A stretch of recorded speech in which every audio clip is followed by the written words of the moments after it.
Perang Dunia Ketiga versus perpanjangan 3 tahun atau periode ketiga. Intinya semuanya ada tiganya deh. Apapun modelnya ternyata semuanya perang. Yang pertama, perang militer. Yang kedua, perang ego nikmat yang berkuasa. Ingin diperpanjang dengan cara tidak demokratis. Pertama, senjatanya bedil. Yang kedua, senjatanya dengan membentuk opini melalui beberapa pemimpin partai plus pakai media dan buzzer. Partai-partai yang menyadari bahwa dari survei ternyata kepopuleran mereka turun. Pada panik. Daripada ada pemilu, lebih baik tambah 3 tahun lagi karena itu biayanya murah. Juga pejabat yang banyak melakukan penumpukan kekayaan dengan jabatan dan kebijakan pengen nambah lagi 3 tahun biar bisa tambah banyak menumpuk cuannya, biar bisa tambah banyak menumpuk hartanya yang bisa dibawa ke akhirat buat nyogok malaikat, juga biar cukup waktu untuk menghilangkan jejak penumpukan kekayaan pribadi dan kelompoknya tersebut. Partai besar, 2 yang utama hasil surveinya ternyata tidak turun. Keduanya nggak setuju diperpanjang. Orang mereka bisa berpeluang ambil jabatan tertinggi tersebut, ngapain setuju nambah 3 tahun apalagi 3 periode? Amit-amit jangan sampai begitu terjadi. Begitu kata mereka. Di sisi istana yang penuh dengan puja-puji kepada pejabatnya yang semua informasi harus bagus, merasa tidak ada lawan yang pantas memimpin Indonesia selain orang yang sederhana dan baik, maka orang di sekelilingnya menambah hembusan puja-puji kepada pemimpin tertinggi. Kenapa nggak 3 periode sekalian? Kalau perlu tambah 3 tahun baru tambah 3 periode. Ini keren toh. 80% suara partai besar di tangan kita. Itulah libido orang di sekeliling yang saat ini menjabat dengan enaknya karena bisa bermain semaunya. Ingin sang pemimpin tertinggi berkuasa terus dan apapun diusahakan. Enak mereka saat ini yang sedang menjabat karena bisa memainkan dalam tanda petik kebijakan-kebijakannya karena sang terpilih, sang tertinggi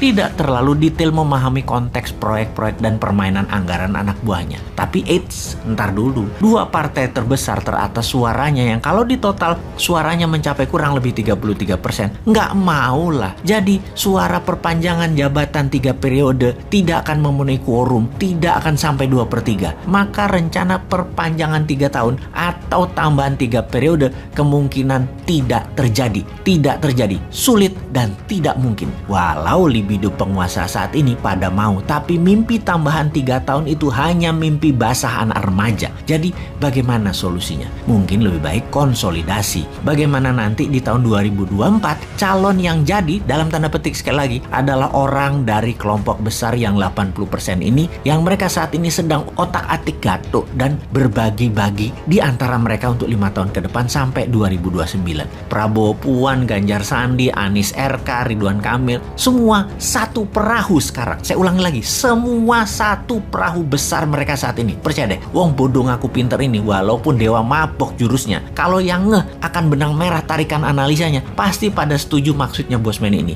Ada banyak benernya dan sering tepat kejadiannya. Balik ke para calon. Kemudian calon-calon itu terus dipasangkan bolak-balik 6 nama itu. Bisa Anies, Puan, Prabowo, Ganjar, macem-macem diutak-atik aja pokoknya. Kompromi-kompromi terus dilakukan. Lobby-lobby, gua dapat apa, gua ngerjain apa, terus diutak-atik. Kalau kita bertanya, mana ada yang mikir misalnya bagaimana minyak goreng murah dan tersedia untuk rakyat di seluruh Indonesia. Segera bagaimana menghindari kenaikan harga dan inflasi akibat perang berkepanjangan dan dunia jadi perang dunia. Bagaimana KKB Papua selesai. Bagaimana melihat KKB ini, adakah intelijen asing bermain karena Barat merasa diambil haknya karena semua proyek mineral diambil ke Tiongkok misalnya begitu. Nggak ada yang analisa begitu. Nggak ada yang mikirin misalnya lagi bagaimana kalau Rusia menang perang dan konsolidasi kekuatan Rusia baru dengan Tiongkok tersebut dan akan menyerang Amerika. Dunia kemudian akan mempunyai 3 aksis, G3, Rusia, Tiongkok, Amerika. Dan bagaimana Indonesia bisa berenang di antara ketiganya tanpa dimakan hidup-hidup dan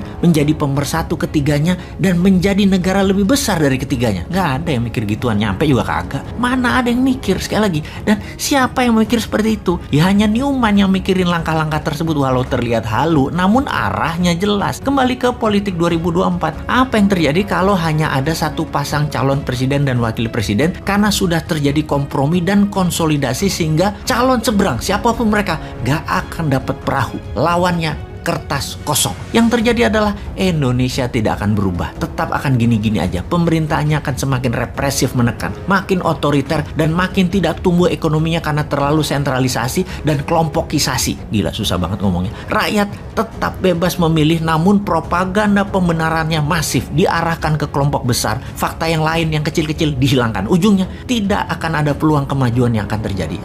Kok jadi pesimis amat, seakan kalau mereka yang sudah 7 tahun ini menjabat akan membuat Indonesia hartanya hilang. Belum tentu. Buktinya, walaupun semua harga-harga naik, minyak goreng negara penghasil sawit terbesar di dunia hilang dari peredaran, tingkat kepuasan penduduk di atas 70%. Hebat nggak tuh? Mungkin kalau minyak goreng ada, murah, BBM murah, listrik gratis, tingkat kepuasannya 120%, sampai negara tetangga pun puas. Karena kepuasan 70% itu, banyak yang bilang info dari bosman, banyak hoaks, komen-komennya orang mutu, dan cuman ketakutan dari wong bodoh ngaku pinter berasumsi saja. Jadi lanjut deh kalian menjabat, gua mantau perang dunia ketiga aja deh. Mudah-mudahan Putin selon, hajar tembak-tembakin roket ke negara-negara NATO lainnya di perbatasan seberang Ukraina. Pasti ambiar dunia, dan old mind pasti bingung karena perang dunia ketiga terjadi.